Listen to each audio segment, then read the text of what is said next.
हमनी कर विश्व आदिवासी दिवस मनल जात है NGO be humanity tuition centre में।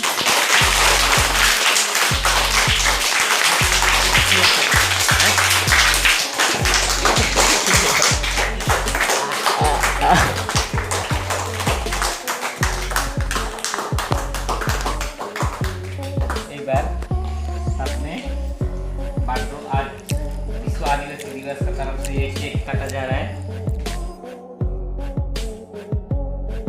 जोहार रौड़मन के। तो कल विश्व आदिवासी दिवस रहे, 25वां विश्व आदिवासी दिवस। तो कल मैं बहुत आदिवासी दिवस प्रोग्राम में अटेंड कर लो जाए रह लो, तो वहाँ में देख लो बहुत ज़्यादातर प्रोग्राम में ही कुछ राजनीतिक खेल खेलल जाते, पार्टी करल जाते। तो ये चीज़ तो ठीक नहीं लगला। काल के इठो के आदिवासी दिवस इठो न्यूट्रल एगो चीज़ है के इकर में कोनो पार्टी शार्टी है तो एक्चुअली उचित ना लगे। तो इठो कहानियाँ रलक कैसे होलक ई बारे में भी कुछ कहल नहीं गेला कल प्रोग्राम में। तो एखन हमने कर दादा एक डूंग दादा उकर माध्यम से तुमने के सुना जे का कारण से और कैसे करके हमने करी 25वां जे विश्व आदिवासी दिवस फर्स्ट का सिस्टम से लागू हुई रहे और आज विश्व आदिवासी दिवस हमने का सिस्टम से मना थी, का चलते मना थी। तो चला दादा अगर मुख से थोड़े सुन लीला। जोहार 9 अगस्त 1995 को पहली बार विश्व आदिवासी दिवस मनाया गया। उसके बाद यह दिवस निरंतर पूरे विश्व में फैलता गया। हमारे देश में भी शहरों से शुरू होकर विश्व आदिवासी दिवस गांव-गांव तक पहुंच चुका है। फिर भी बहुत सारे आदिवासी आज भी नहीं जानते हैं कि विश्व आदिवासी दिवस आखिर 9 अगस्त को क्यों मनाया जाता है। आज मौलिक तौर पर मैं इसी पर बात करना चाहता हूं कि 9 अगस्त को विश्व आदिवासी दिवस क्यों मनाया जाता है और हमें विश्व आदिवासी दिवस क्यों मनाना चाहिए। यदि हम पूरी दुनिया में देखें तो दुनिया के 195 देशों में से 90 देशों में आदिवासी रहते हैं। पूरी दुनिया में 5000 विभिन्न आदिवासी नस्लीय समूह हैं जिनकी 4000 भाषाएं हैं। लेकिन सबसे ज्यादा आदिवासियों के अधिकारों का हनन हुआ है, आदिवासियों के साथ सबसे ज्यादा अन्याय अत्याचार हुआ है। उनकी जमीन, जंगल, इलाका, खनिज संपदा को लूटने की प्रक्रिया निरंतर चल रही है। इसी को ध्यान में रखते हुए विश्व आदिवासी दिवस मनाने की परंपराएं शुरू हुई, जिसका मकसद है आदिवासियों के अधिकारों को सुनिश्चित करना, उसका सुरक्षा करना और उसका संरक्षण करना। विश्व आदिवासी दिवस मनाने के पीछे 2 तरह का इतिहास है। एक इतिहास है जो अंतर्राष्ट्रीय श्रम संगठन से शुरू होती है और दूसरा इतिहास जो है वो अमेरिकी देशों के आदिवासियों के आंदोलन से शुरू होता है। आदिवासियों के मुद्दे को लेकर सबसे पहले अंतर्राष्ट्रीय श्रम संगठन ने आवाज उठाना शुरू किया। अंतर्राष्ट्रीय श्रम संगठन जो है वो संयुक्त राष्ट्र संघ का एक अंग है। ये अंतर्राष्ट्रीय श्रम संगठन ने 1957 को सबसे पहले एक दस्तावेज जारी किया जिसको कहते हैं indigenous and tribal population convention 107। उसको कह सकते हैं ILO कन्वेंशन 107। यह आदिवासी अधिकारों को लेकर पहला अंतर्राष्ट्रीय दस्तावेज है। अंतर्राष्ट्रीय श्रम संगठन ने इसी ILO कन्वेंशन 107 का विस्तार किया 1989 में और उस दस्तावेज का नाम दिया indigenous and tribal peoples convention 169। इस दस्तावेज के द्वारा आदिवासियों के नागरिक और राजनीतिक अधिकारों के साथ साथ उनकी जमीन, इलाका और संसाधन के बारे में बात की गई। उस पर उनको अधिकार देने के बारे में बात की गई, उनकी सुरक्षा के बारे में बात की गई। और इसी दस्तावेज के आधार पर यूएन ने 13 सितंबर 2007 को आदिवासी अधिकार घोषणा पत्र जारी किया, या हम कह सकते हैं कि ILO कन्वेंशन 169 जो है वो एक तरह से मौलिक आधार है आदिवासी अधिकार घोषणा पत्र का।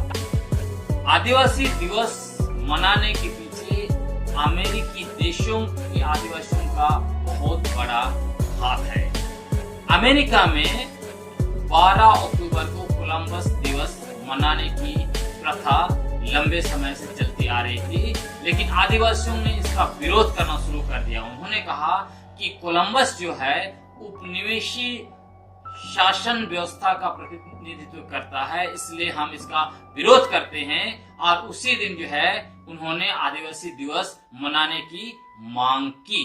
1989 में अमेरिकी आदिवासियों ने विधिवत रूप से कोलंबस दिवस के स्थान पर आदिवासी दिवस मनाना शुरू किया। इसका परिणाम यह हुआ कि 12 अक्टूबर 1992 को अमेरिकी देशों के कई राज्यों के सरकारों ने इसको एक तरह से एक सरकारी दिवस बना दिया, आदिवासी दिवस को। यह एक बहुत बड़ा अचीवमेंट था।